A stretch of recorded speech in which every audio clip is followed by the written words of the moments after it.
Hi guys! Good morning and welcome back to our channel. Ayan, mapagpalang umaga sa lahat. So ito guys, ang ganda ng weather natin ngayon. Very peaceful. And wala tayong ina-anticipate na traffic. Somehow, sana. Naman lang. So ayan, kamusta naman Alwin? Eto, busy sa work, syempre kahapon. Pero sinabayan na kita ha. And pareho na kami nag-OT kahapon. Oo, kahapon. Kasi nga diba guys, side niniwan namin kay Michelle. So, yun, chance lang din na... Hindi, talaga marami rin akong ginagawa. Kaya sabi ko, okay, sabayan ko na lang din siya. So, yun. Baka mamaya ulit. Sana ulit mamaya. Tingnan natin. Yan, so anyway. Ayun, so yun pala guys do, kasi kagabi, nagbabasa ako ng mga comment. So, diba, alam niyo naman yung mga vlog natin before about sa mga changes. Oo, maraming pagbabago dito sa Canada. So, karamihan doon nagsasabi parang hindi na raw worth it mag-Canada. So, sinabi ko kay Emma, sabi ko, "Tamo baby, ang dami nagko-comment na ganyan-ganyan na may nagme-message din sa amin. Oo, yung sitwasyon nila, tapos sabi mukha na pong hindi worth it mag-Canada kasi ito po yung announcements, ganyan. So, pahirap talaga. Totoo naman, yun yung masasabi namin. Ang daming policies ngayon na wala dati nang pumunta kami. Kaya, syempre parang iba yung outlook namin noon. Tapos ngayon, kung magtatanong kayo kung worth it pa ba ang Canada. Yan. Pero syempre, ang daming aspeto nung Canada, yung dapat nyong tingnan. Oo. Diba? So, sa amin naman ni Emma, sabi ko nga sa kanya, ano ba yung magiging or ano ba yung masasabi natin about sa mga comment na gano'n, ano? Kasi nandito na tayo sa Canada eh. Ano yan? Sa akin ha, feel ko, it depends pa rin sa sitwasyon ng bawat tao. Yung pagka-Canada kasi natin, yan, backed up tayo ng several personal reasons natin. Pwedeng healthcare, education, change of atmosphere, ayaw nyo lang ng traffic, and then gusto nyo mag-grow up yung kids nyo sa first world country. So yung mga ganong reasons. Pero i-anticipate nyo na rin consideration ng cost of living. So paano ba kayo pupunta dito? As an immigrant ba? Or mag-work permit kayo? Or yung iba na nag-student permit katulad namin. So ang dami pa rin considerations. Pero ngayon lalo lang humigpit. Yan, kung mag-student kayo or mag-work permit kayo kasi ang mga temporary foreign workers ang natatamaan talaga sa ngayon. Yeah, pero marami pa rin nagko-comment na worth it pa rin. May mga ganun din naman na nagko-comment din talaga. Lalo na sa video namin na kung ano, parang plan you uuwi.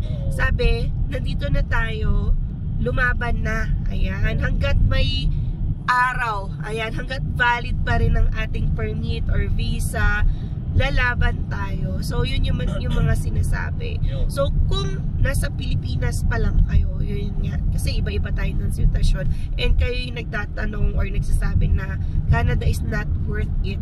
So, it can really be not worth it kung ngayon pa lang kayo magpaplano. And yan, masasabayan nyo yung sobrang daming pag-iigpit ng policy changes. Pero guys, kahit na pala nasa Pilipinas kayo, it can be worth it kung aalamin nyo yung swak na pathway para sa inyo. Kasi as of now ha, kahit nagkakahigpitan guys, may mga kakilala pa rin kaming dumadating dito as immigrants. Hindi na pinahirapan, hindi na naglabas ng ilang libong Canadian dollars para lang for example sa tuition, sa Lamia. So direct permanent resident na sila. So yun yung guys, yung aralin nyo. Kasi parang naalala ko nga, diba yung si Caleb nga, diba? Galing Singapore yun, no? Express entry pinasok nila dito. So as long as aaralin nyo, hindi na sila nahirapan mag-aral or maglamia. Hindi sila nai-stress ma-PR.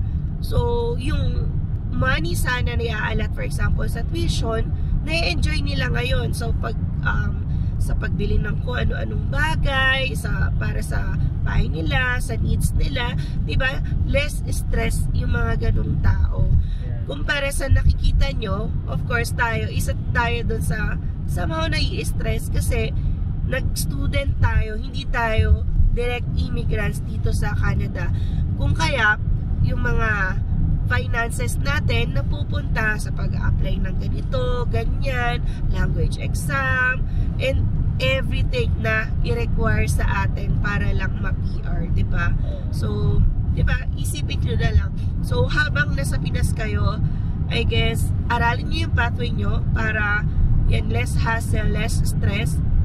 Alamin nyo yung province na pupuntahan nyo, yung work na gagawin nyo, in demand ba yan or hindi, and ano pa ba? Pero speaking dun sa ano guys, no, sa express entry, may show money din yun kasi naalala ko, tinanong ko si Caleb dyan ang sabi niya sa akin nasa $22,000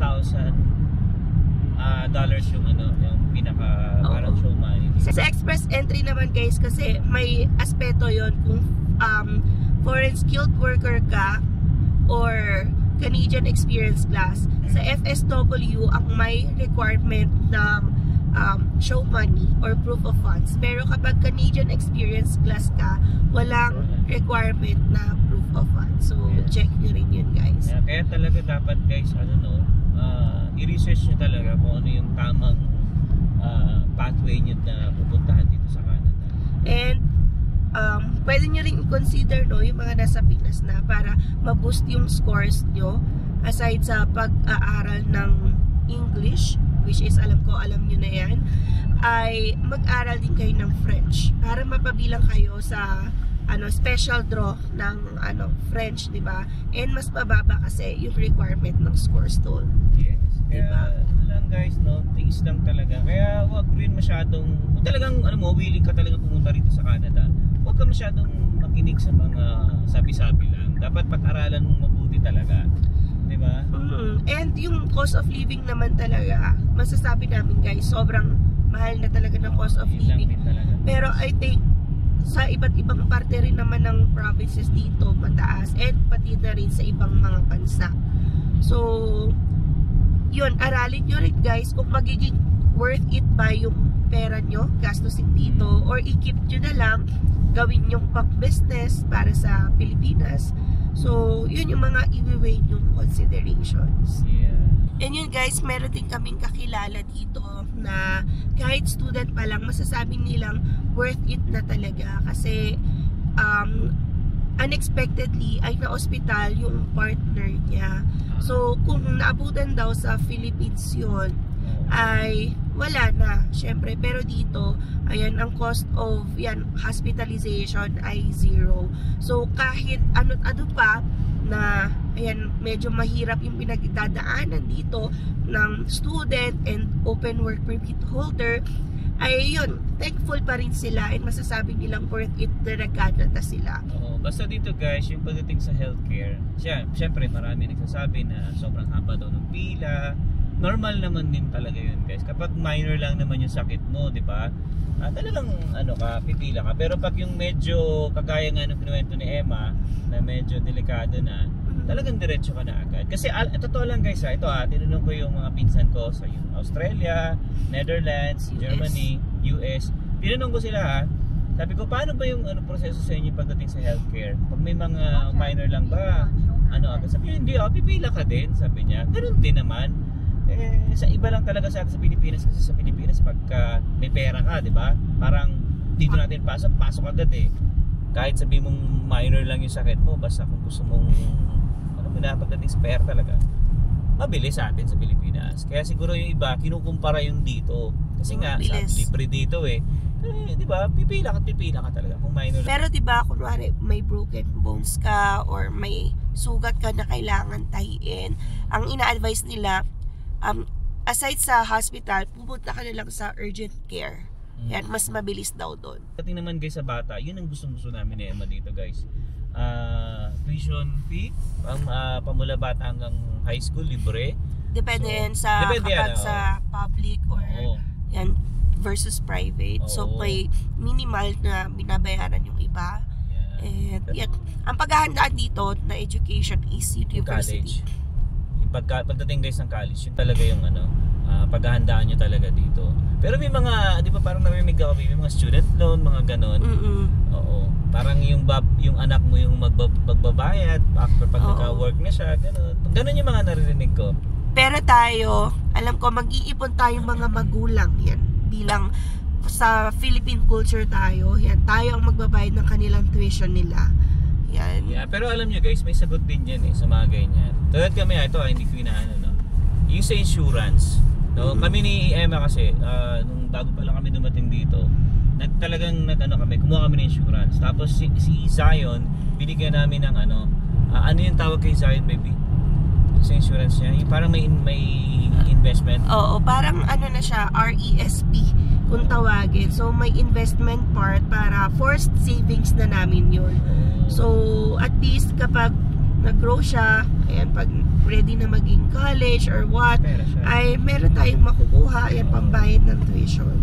So yun yung mga parts, sort of mga savings namin for the future. Kaya importante talaga dito guys, no, mayroon kang insurance talaga. Kaya hindi lang dun sa trabaho mo, at meron ka rin sa personal mo. Katulad kami na Emma talaga, kumuha agad kami. Kasi nakita namin na, uy, maganda to, if ever may mangyari man sa amin dalawa, merong sasalo.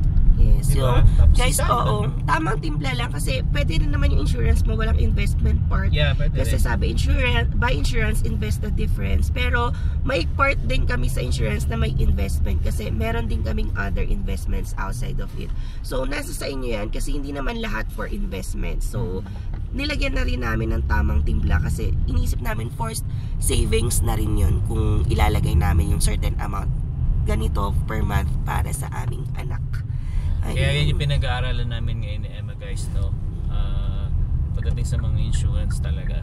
Yeah, so kung gusto nyo makisabay, may ongoing pala kami inaaral yan dahil yung, namin, gusto namin ma-license. Yeah. Ma-license para allowed kaming mag-educate ng mga tao about insurance. Kaya dapat, dapat lawakan din natin yung pag-iisip natin dito, di ba? Kasi sa Pilipinas talaga, nung time na yung bago pa lang kami na, wala ako talaga guys insurance. Tapos nung na-promote sa akin nung kaibigan niya, sabi ko pwede naman. Sabi yes, oo. Kinonsider ko, tapos yun nga, if ever na may mangyari sa akin, at least merong sasalo. Kaya yun, pagdating namin dito, nung in-offer nga sa amin yan, si Jason guys na lagi ko sinasabi sa inyo yan na ayun, talagang sabi namin sige tara kuha tayo. Kahit sabihin mo ng $100 a month, ano ba naman yung $100 a month, di ba?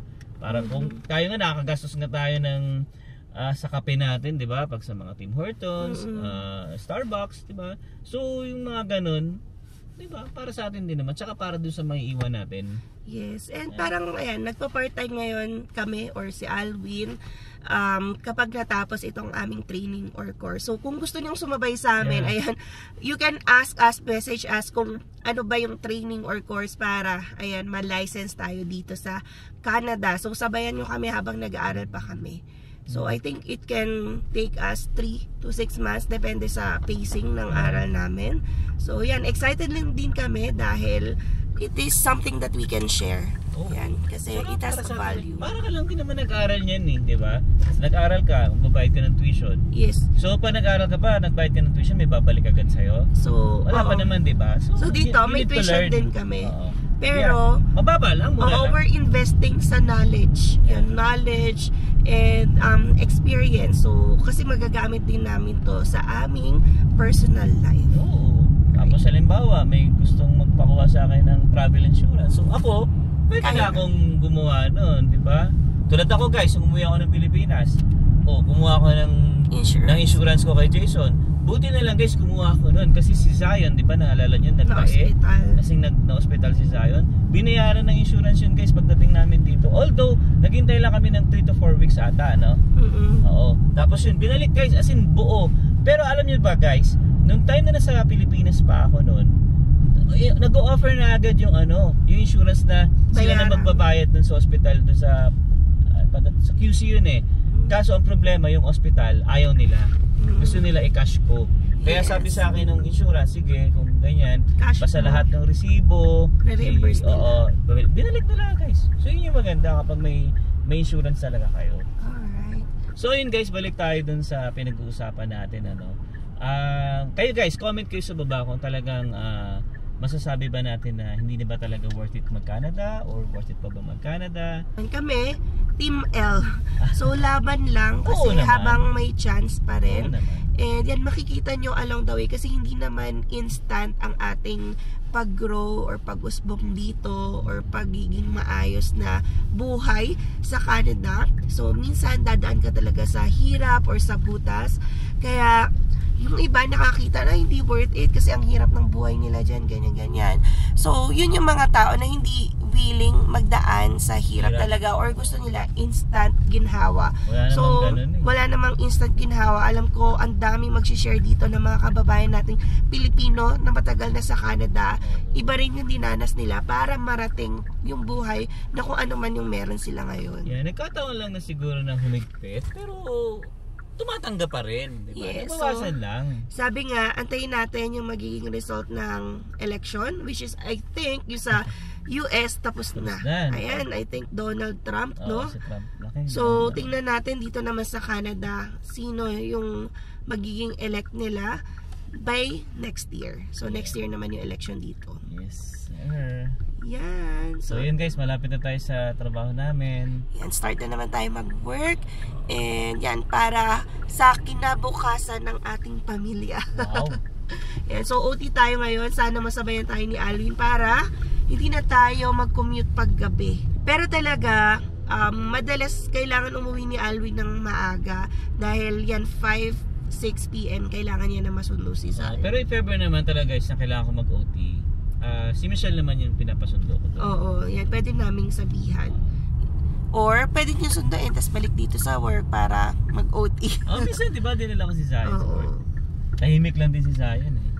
Talagang bumubulong-bulong lang din siya. Sabi ko, kumingay kasi may mga katrabaho pa ako. Talagang, yun, naglalaro lang siya. Yan, pwede ko nga rin dalhin si Zion sa work. Nabait naman si Zion. And ito na ulit ang simbahan. So pray muna tayo bago mag-start ang work. Ayan, so anyway guys, since dito na tayo, tapusin na natin ang vlog for today. And maraming salamat na naman sa pagsama sa aming episode ngayon. And yan, sa mga hindi pa po nakasubscribe, please consider subscribing po. And don't forget to click the notification bell para updated din kayo sa aming latest video uploads. So yeah, we'll see you again on the next one. Peace!